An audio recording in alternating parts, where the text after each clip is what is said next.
જો આ બેન કેટલી સરસ ચલાવે છે. બેન આજે ફર્સ્ટ ડે છે. બેનના મગજમાં સિસ્ટમ ઉતરી ગઈ છે કે ભાઈ કેમ શું કરવાનું છે. બાકી બેન જોયું તમે મને ઇન્ટરવ્યુમાં બોલ્યા હતા કે ભાઈ મારથી લીવર વધારે અપાઈ જાય છે. હવે અત્યારે તમે જોઈ શકો છો કે બેનથી લીવર નથી વધારે આપવાનું અને બેન બહુ સારી રીતે અને શાંતિથી ગાડી ચલાવે છે. જો છે આપણી ક્લાસની અંદર છે ને બેન, હું ખોટું ચેલેન્જ નથી આપતી કોઈ પણ વસ્તુનું. હું જે સત્ય ઉપર છે ને એ જ વાત તમને કરું છું. હું સમજો કોઈ રાહ રસ્તા પર કોઈ જતું હોય ને એના વિડીયો રાખીને મારા ઇન્સ્ટાગ્રામ પર રાખી દઉં કે કોઈ હંજવારી કરતા હોય ત્યાં ને એ બેનનું કહું કે બેન 2 મિનિટ તમે આપો તો હું વિડીયો ઉતાર લઉં ને. મારી ક્લાસની અંદર બેન ખોટું કોઈ વસ્તુ હાલતી નથી.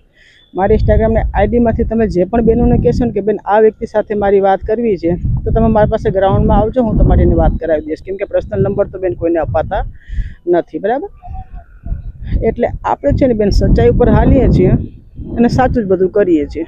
એટલે બિંદાસ રહ્યો, આઝાદીની ઉડાન ઉડો, એકવાર ક્લાસની મુલાકાત લ્યો તો તમને ખ્યાલ આવે. હું ડાયરેક્ટ તમને મેદાનમાં શા માટે બોલાવું છું, ગ્રાઉન્ડમાં એટલા માટે બોલાવું છું કે તમે મારું કામ જોઈને ડિસાઇડ કરી શકો છો. જો આ બેનનું ક્યારનું તમે જો એક ને એક થીરે બેનની ગાડી હાલે છે, વિધાઉટ સાયકલ છે અને બેનનો પેલા ફર્સ્ટ ડે જ છે બેન આજે.